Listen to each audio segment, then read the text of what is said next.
और ये बोलने वाले विपक्ष की बोलती लोकसभा के बाद बंद हो जाएगी राजनीतिक रूप में। इंडिया 80 की 80 सीटें आएंगी। ये सपा बसपा माकपा भाकपा इधर सा उधर का जितना दल है, आप ये मान के चलो अपने अस्तित्व के लिए संघर्ष करता हुआ लोकसभा चुनाव के बाद दिखाई पड़ेगा। और मणिपुर भी आज मॉडल बना था विकास का, अरुणाचल मॉडल बना है। अब वो चाइना वहां पर अपना अधिकार नहीं जताने के लिए दौड़ पाता है। ये पूर्वोत्तर की शांति ना तो सीमा पार के लोगों को पसंद आ रही है, ना कुछ छद्मवेशी तथाकथित लोगों को नजर आ रही है। बहराइच वृक्षारोपण कार्यक्रम में पहुंचे पूर्व डिप्टी सीएम दिनेश शर्मा। जनपद वासियों से वृक्ष लगाने की अपील। प्रेस कॉन्फ्रेंस में मणिपुर घटना पर पूर्व डिप्टी सीएम बोले, सीमा के अंदर व सीमा पार के कुछ लोग हैं जो पूर्वोत्तर में शांति नहीं चाहते हैं, साथ ही इसकी जांच की जा रही है। इसी के साथ ही सीमा हैदर पर भी बोले पूर्व सीएम, सुरक्षा एजेंसियां लगी हुई हैं, जल्द ही इसका खुलासा होगा। लोकसभा चुनाव को लेकर बोले पूर्व सीएम, हमारी उत्तर प्रदेश में 80 सीटें आएंगी और ये जितने भी विपक्षी के गठबंधन हैं सब चुनाव के बाद ठगबंधन हो जाएंगे। ये जितने भी ठगबंधन हैं केवल मोदी जी ना आए इसलिए हैं। हिंसक घटनाएं रुक चुकी हैं। त्रिपुरा आज प्रगति की तरफ बढ़ रहा है जहां जहां बीजेपी गई है। और मणिपुर भी आज मॉडल बना था विकास का, अरुणाचल मॉडल बना है। अब वो चाइना वहां पर अपना अधिकार नहीं जताने के लिए दौड़ पाता है। ये पूर्वोत्तर की शांति ना तो सीमा पार के लोगों को पसंद आ रही है, ना कुछ छद्मवेशी तथाकथित लोगों को नजर आ रही है। विपक्ष को हराने में नंबर 1 है और ये बोलने वाले विपक्ष की बोलती लोकसभा के बाद बंद हो जाएगी राजनीतिक रूप में। इंडिया 80 की 80 सीटें आएंगी। ये सपा बसपा माकपा भाकपा इधर सा उधर का जितना दल है, आप ये मान के चलो अपने अस्तित्व के लिए संघर्ष करता हुआ लोकसभा चुनाव के बाद दिखाई पड़ेगा। इंडिया को रोकने के लिए इंडिया जो लेकर आया है, छद्मवेशी नाम और रूप को धारण करने वाले का हस्त्र क्या होता है ये ग्रंथों में दिया है।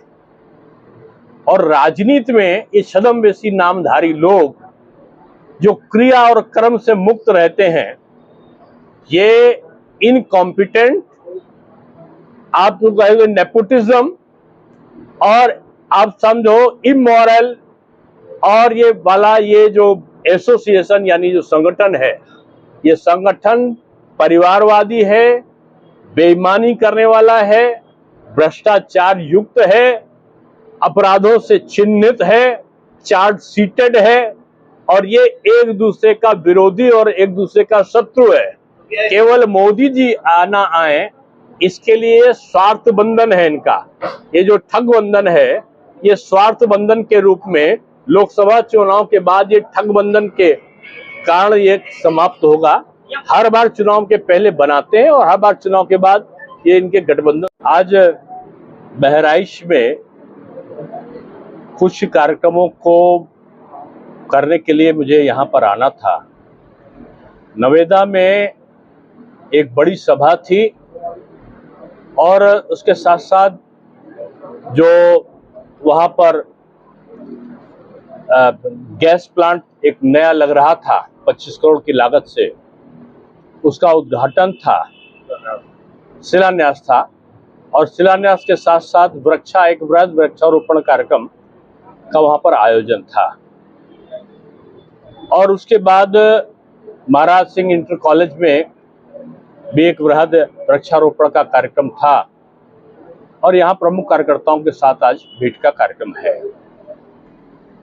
बहराइच मुझे कई अवसरों पर आने का सौभाग्य मिला है।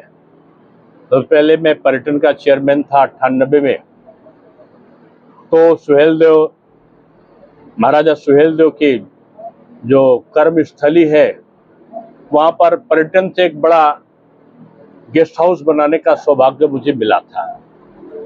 और पहला जो सुहेलदेव जी का सम्मेलन था उसको आयोजित करने का भी अवसर मुझे मिला था।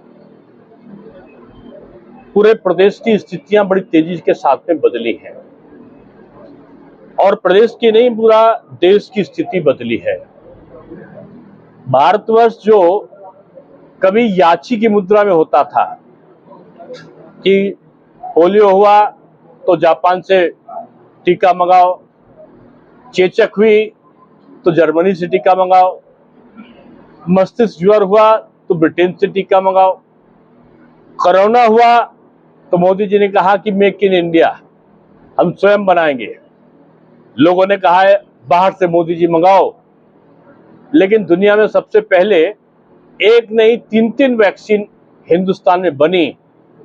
और जो भारत कभी सड़ा हुआ गेहूं आता था लाल रंग का अमेरिका से एक जमाने में, जो वहां के जानवर खाना बंद कर देते थे, वो कांग्रेस की सरकार में इंदिरा जी के समय वो लाल रंग का गेहूं राशन कार्ड से मिलता था और लाठीचार्ज होती थी तब मिलता था। आज क्या है, आज कोरोना आने के बाद भी 2.5 साल से 10 किलो राशन मिल रहा है और 1 रुपए नहीं है। अमेरिका से लेकर ब्रिटेन तक की, जापान, जर्मनी तक की, फ्रांस तक की आर्थिक स्थिति जर्जर है।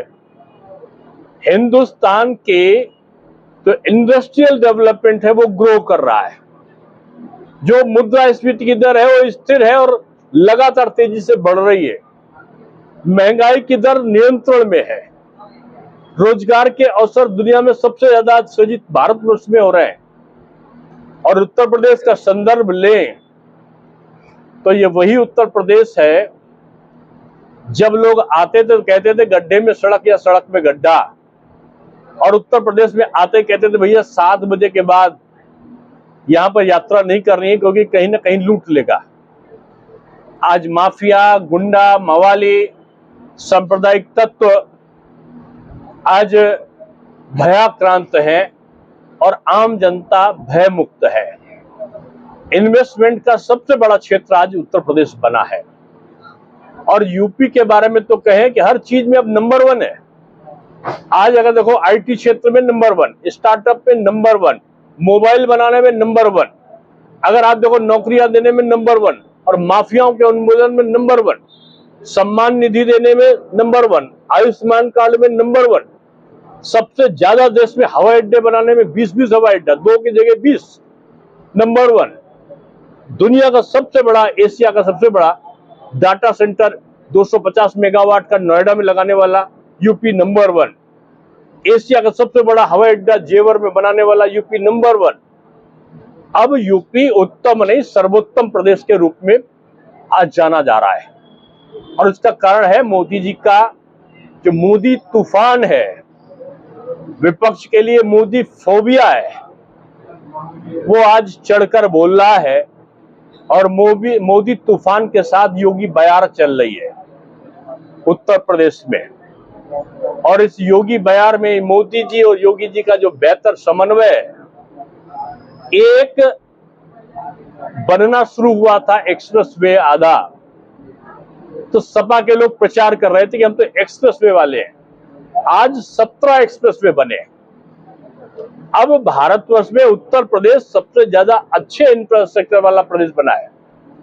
पहले बत्ती आती थी तो समाचार होता था, आज उत्तर प्रदेश में बिजली जाती है तो समाचार है।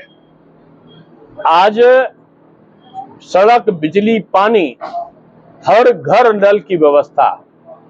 पिछले अगर देखें 6 सालों में, अगर पिछले 5 साल देखें, 250 माध्यमिक के विद्यालय, 78 डिग्री कॉलेज, 13 विश्वविद्यालय नए ये बने। नहीं, शिक्षा के क्षेत्र में नकल विहीन परीक्षा, आजादी के बाद पहली बार पाठ्यक्रम का परिवर्तन, और एक जो 2.5 महीने तक परीक्षा चलती थी माध्यमिक की, केवल 12 दिन और 14 दिन में परीक्षा का संपादन। यानी शिक्षा क्रांति, स्वास्थ्य क्रांति और इंफ्रास्ट्रक्चर की क्रांति और अपराध नियंत्रण की क्रांति। ये क्रांति विभिन्न प्रकार के जो समृद्धिवाचक कार्य थे उनके कारण उत्तर प्रदेश में हुई।